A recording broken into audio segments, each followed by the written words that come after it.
ধর্মপ্রাণ মুসলমানেরা ইসলামকে ভালোবাসে, আর ইসলামকে পুঁজি করে ধর্মপ্রাণ মুসলমানদের নির্বাচন আসলে কিছু মানুষ এই ইসলামী ভেষ ধরে ইসলামী ছলনা দিয়ে তাদেরকে দুর্বল করে দিয়ে তাদের সমর্থনকে তারা পুঁজি করে নেয়।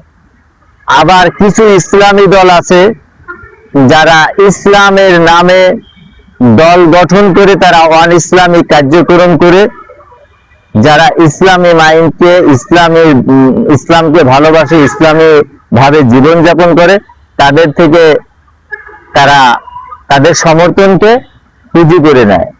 আবার কিছু মানুষ আছে প্রকৃত ইসলামকে ভালোবাসে, তারা একই প্ল্যাটফর্মে আসার জন্য অনেক চেষ্টা প্রচেষ্টা চালিয়ে যায়, তারপরে দিয়ে দেখা যায় যে কষ্টের মাধ্যমে যদি একত্রে হইতে পারে, তারপরে দিয়া দেখা যায় অনেক সময় এই ঐক্য নষ্ট হয়ে যায়। আমি বলবো এই ঐক্য নষ্ট হয়ে যাওয়ার যে কারণ সেটা হলো লোভ আর লালসা।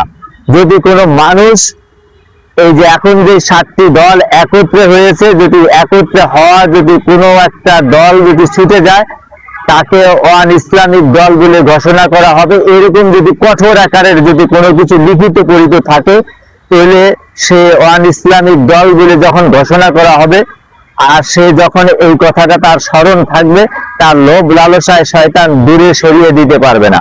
কারণ সে অন ইসলামিক দল বলে ঘোষণা করা হবে, তার ইসলামী দল বলে কেউ আর গণ্য করবে না।